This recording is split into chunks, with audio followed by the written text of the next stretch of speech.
আসসালামু আলাইকুম, কেমন আছেন সবাই? আশা করি ভালো আছেন। এই দেখেন কত রকমের গাছ, এগুলা কিন্তু আমি লাগাই নাই, বাবা লাগাইছে আমার।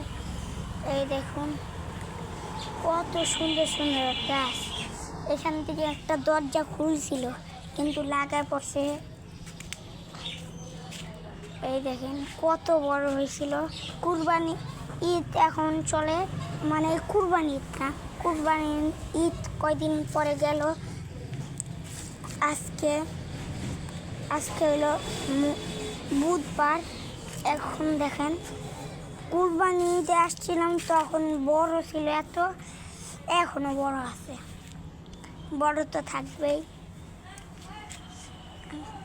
ঈদের সময় আসছিলাম একবার, তখন দেখি অনেক ছোট ছিল, এখন কত বড় হয়ে গেছে।